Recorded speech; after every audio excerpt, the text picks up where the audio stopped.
વિદ્યાર્થી મિત્રો, લાસ્ટ ટોપિકમાં આપણે પરમાણ્વીય દળ કેવી રીતે મપાય, સાધનનું નામ, પદ્ધતિનું નામ, એએમયુ એટલે શું, એક એએમયુ એટલે કેટલા ગ્રામ, હાઇડ્રોજનનું વજન ગ્રામમાં કેટલું, એએમયુમાં કેટલું, અને કેટલાક તત્વના પરમાણુના પરમાણ્વીય દળ જે આપણે તૈયાર કર્યા હશે.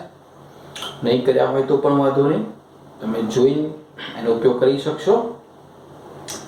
હવે નાના નાના એક્ઝામ્પલ લઈએ.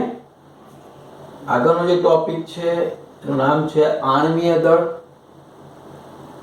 મોલેક્યુલર માસ જેને કહેવાય. પરમાણ્વીય દળ એને એટોમિક માસ કહેવાય. મોલેક્યુલર એટલે કે અણુ, એને આણ્વીય દળ કહેવામાં આવે. જેને તમે અણુસૂત્ર તરીકે ઓળખો છો. આપણે ડાલ્ટનના સિદ્ધાંતમાં એક પોઈન્ટ એવો જોયો હતો કે જુદા જુદા તત્વના પરમાણુ એકબીજા સાથે જોડાય. પણ કેવી રીતે? નિશ્ચિત પ્રમાણમાં જોડાય. શું બનાવતા હતા?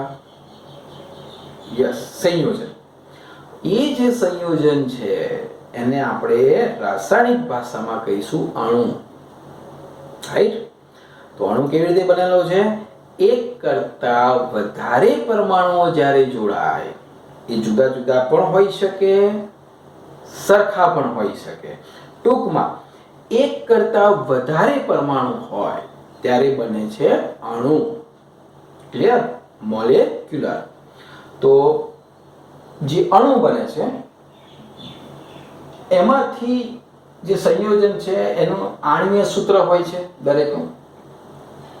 આણ્વીય સૂત્ર એટલે કેવી રીતે સમજાવું? જેમ કે પાણી. તો પાણી કેવી રીતે બનેલું છે? તો હાઇડ્રોજનના 2 પરમાણુ, ઓક્સિજનનો 1 પરમાણુ, બંને ભેગા થઈને બને છે પાણી.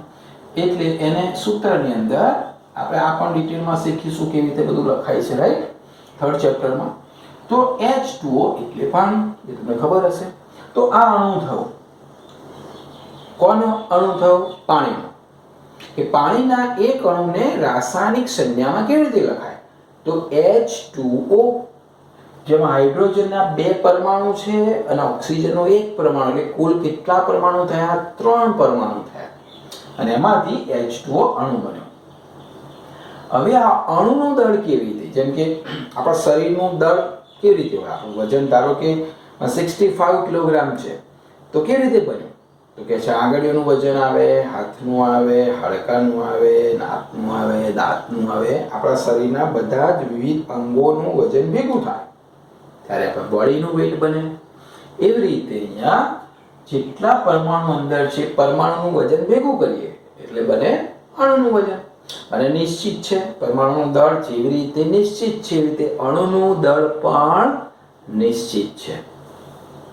તેનું સામાન્ય સૂત્ર આવું છે કે પહેલા આણ્વીય સૂત્ર લખતા આવડવું જોઈએ. જેવી રીતે મેં લખ્યું H2O. આણ્વીય સૂત્ર લખ્યા પછી એનું દળ શોધવાનું સૂત્ર છે કે આણ્વીય દળ કે તો H2O ના એક અણુનું આણ્વીય દળ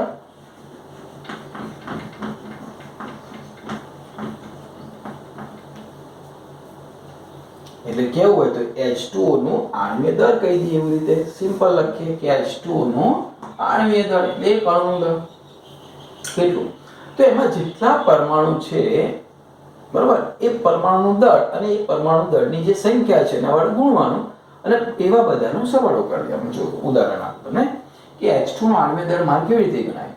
તો H કેટલા છે? જો 2. એટલે હું આ 2 જે લખ્યું છે એ શું લખ્યું મેં? પરમાણ્વીય સંખ્યા. એને ગુણાકાર કરીશું.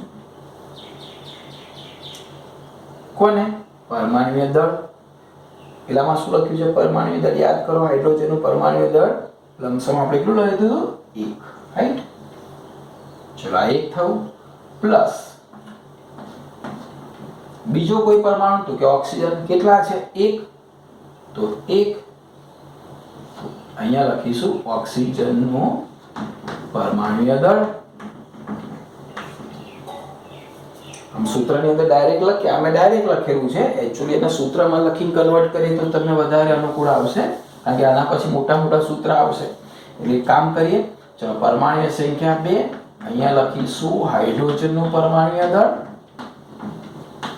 પ્લસ ઓક્સિજનની સંખ્યા 1, કૌંસમાં લખીશું ઓક્સિજનનું પરમાણ્વીય દળ. ચલો 2 હાઇડ્રોજનનું પરમાણ્વીય દળ 1 AMU એટલે 1 AMU પ્લસ અહીંયા 1 છે ઓક્સિજનનું સીધું લખીશું, કેટલા હતા 16 AMU, 2 का 2 AMU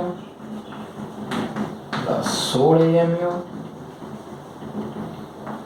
કેટલા થયા 18 AMU એટોમિક માસ યુનિટ. તો એક હાઇડ્રોજન પરમાણુ લઈએ એનું દળ કેટલું આવે 18 AMU. ક્લિયર? શું લખીશું દરેકનું? પહેલા આણ્વીય સૂત્ર લખીશું. આણ્વીય સૂત્ર ઉપરથી આવું સૂત્ર મૂકીશું કે ભાઈ H2 નું આણ્વીય દળ કેટલું, તો જેટલા પરમાણુ છે, હા અહીંયા તમે જો આ છે પરમાણ્વીય સંખ્યા, આ છે પરમાણ્વીય દળ, અને એવી રીતે અહીંયા બધાનો આ રીતે કરવાનો સરવાળો. બરાબર? બહુ યાદ રાખવાની જરૂર નથી, ડાયરેક્ટ તમને આવડશે. પછી તો જ્યારે પ્રેક્ટિસ થઈ જશે ત્યારે આ બધું લખવાની જરૂર નથી, સીધું જ સૂત્ર જોઈને એનું દળ જ ખબર પડે, સીધી જ ગણતરી કરીશું આપણે. તે શરૂઆત છે, આપણે પ્રેક્ટિસ કરીશું એટલે ભૂલ ના થાય. ક્લિયર? H2 માં 2 H નું દળ થાય અને એમાં 1 ઓક્સિજન. જનરલી આવી રીતે યાદ રાખશો કે ભાઈ H2O જે છે એમાં હાઇડ્રોજન કેટલા છે 2, તો 2 હાઇડ્રોજન નું દળ થાય, એમાં ઓક્સિજન નું દળ ઉમેરો એટલે આખું H2O નું દળ થઈ જાય. ઓકે? ક્લિયર?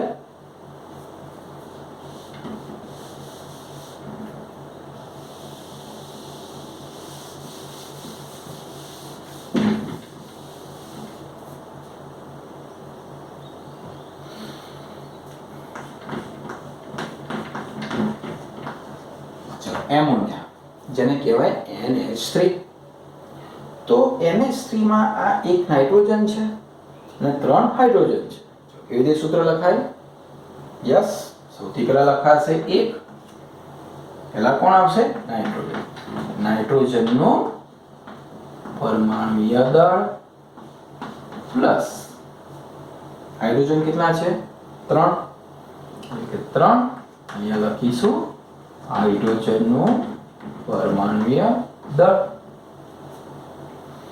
જો નાઇટ્રોજનનું પરમાણ્વીય દળ લખાવ્યું કેટલું હતું 14 પ્લસ 3, આનું કેટલું હતું હાઇડ્રોજનનું 1, આ AMU છે 14 AMU પ્લસ 3 AMU, 3 એકા 3 કેટલા થયા 17 AMU. કોણ દળ આવ્યું? આ એમોનિયા. કેવી રીતે આવ્યો? ડાયરેક્ટ કરતા ફાવે તમે. નાઇટ્રોજનનું કેટલું હતું 14, હાઇડ્રોજનનું 1, હાઇડ્રોજનનું 1, એવા 3 હાઇડ્રોજન એટલે 3, 14 ને 3 17. આ 17 AMU છે એ એક એમોનિયાનું આણ્વીય દળ આવ્યું. આવશે? તો બીજી પ્રેક્ટિસ કરીએ.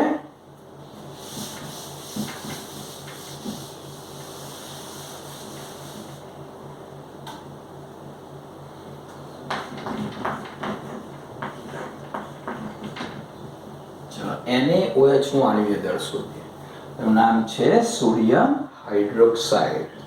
NaOH કેટલા પરમાણુ છે અહીંયા 4 નહીં, હા પરમાણુ નથી, આખું નામ છે Na, સોડિયમ, ઓક્સિજન અને હાઇડ્રોજન. હવે સૂત્ર તમને લખતા આવડશે. કેવી રીતે લખશો સૂત્ર? અહીંયા લખશો Na નું પરમાણ્વીય દળ 1 જ છે, પછી લખશો ઓક્સિજનનું પરમાણ્વીય દળ, આ રીતે Na નું પરમાણ્વીય દળ, પછી લખશો ઓક્સિજનનું પરમાણ્વીય દળ, હાઇડ્રોજન 1 છે તો અહીંયા લખશો હાઇડ્રોજનનું પરમાણ્વીય દળ. બધા એક જ છે. કેટલા છે સોડિયમ? યાદ છે ને 23 AMU. ઓક્સિજનનું તૈયાર કર્યું છે 16 AMU હાઇડ્રોજનનો 1 mu કેટલા થશે 40 આ થયું NaOH નું આણ્વીય દળ કેટલું 40 AMU કમ્પ્લીટ થોડાક મોટા અણુ લઈએ નામ સાંભળ્યું છે ને રસાયણનો રાજા નામ છે સલ્ફ્યુરિક એસિડ H2SO4 ચલો સૂત્ર આવડશે 2 કૌંસમાં H નું લખો 2 કૌંસમાં H નું પરમાણુય દળ S એક જ છે એટલે S નું પરમાણુય દળ ઓક્સિજન 4 છે એટલે કે 4 ઓક્સિજન નું પરમાણુય દળ બધાને યાદ છે બધાને ચલો 2 H નું કેટલું 1 mu S નું કેટલું 32 mu 4 ઓક્સિજન નું કેટલું 16 mu એક આ 2 mu 32 mu 16 64 mu ના થશે 2 ને 2 4 ને 4 8 6 3 9 તો એક H2SO4 નું અણુ લઈએ એક સલ્ફ્યુરિક એસિડ ના એક H2SO4 નું અણુ તેનું દ્રવ્યમાન સ્પેક્ટ્રોમીટર થી દળ નક્કી થાય કેટલું થશે 98 AMU 98 અથવા તો AMU ના લખવું હોય તો U યુનિફાઈડ માસ એકત્રીકૃત વજન જેને કહેવામાં આવે છે ભેગું કરેલું રાઈટ તો 9 AMU કોનું વજન H2SO4 નું NaOH નું કેટલું વજન 40 AMU એમોનિયાનું કેટલું શીખ્યા હતા આપણે ગણતરી કરીને 17 AMU H2O નું 18 AMU તો આ રીતે કોઈ પણ અણુ નું તમે આણ્વીય દળ શોધી શકો વગર દ્રવ્યમાન સ્પેક્ટ્રોમીટરથી ખર્ચો કરવાની જરૂર નથી રાઈટ અને તમને ખાલી શરત એ કે એનું સૂત્ર આવડવું જોઈએ અને દરેકના દળ ખબર હોવા જોઈએ તો આ રીતે થોડી પ્રેક્ટિસ કરીશું આપણે બધા તો હું કેટલાક બોર્ડ ઉપર અણુ સૂત્ર લખું છું આણ્વીય સૂત્ર લખું છું તમારે આજે બધા જ ગણી નાખવાના છે AMU એકમમાં ડાયરેક્ટ ગણશો નહીં અમને શરૂઆતની અંદર 5-7 ને વ્યવસ્થિત આવી રીતે સૂત્ર સાથે ગણજો અને ફૂલ પ્રેક્ટિસ કરી દેજો કારણ કે આની ગણતરી હજુ આગળ મારે બીજા દાખલામાં પણ આવવાની છે રાઈટ આટલું પાક્કું કરી દો એટલે તે વખતે આણ્વીય દળ કેવી રીતે ગણવાનું એ જોવાની જરૂર છે નહીં આજના ટોપિકમાં હું જેટલા બોર્ડ ઉપર તમને હોમવર્ક આપું છું બધા જ નોટપેનમાં વ્યવસ્થિત રીતે AMUમાં ગણી નાખશો એક વખત ના ફાવે તો 2-3 વખત પ્રેક્ટિસ કરજો એટલે કાયમી માટે ફિટ થાય કે 12th સુધી તમારે આણ્વીય દળની ગણતરી ક્યાંક ને ક્યાંક આવશે રાઈટ તો હું તમને વર્ક આપું છું પછી તમે ગણતરી કરી દેજો ઓકે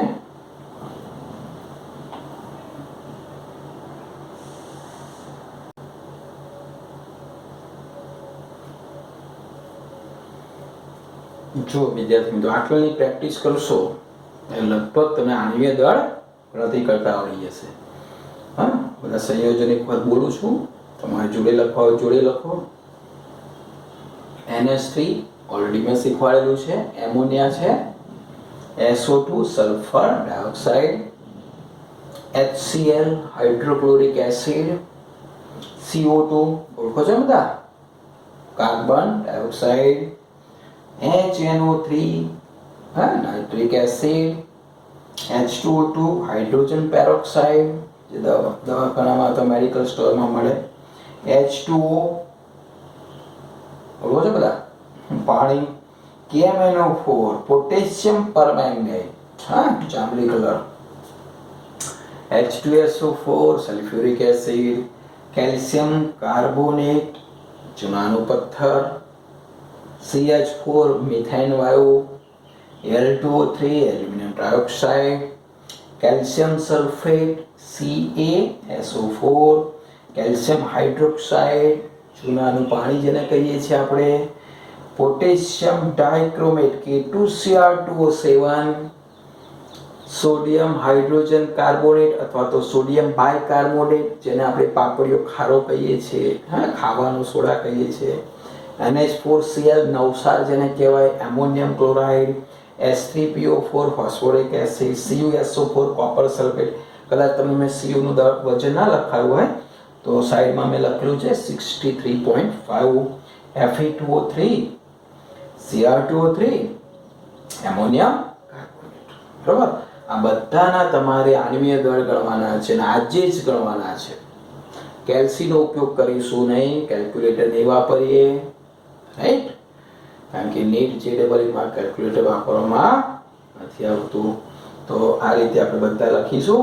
કંઈક ડાઉટ હોય, મૂંઝવણ હોય તો તમે મને WhatsApp કરી શકશો, સાહેબ આ સાચું કે ખોટું, રાઈટ?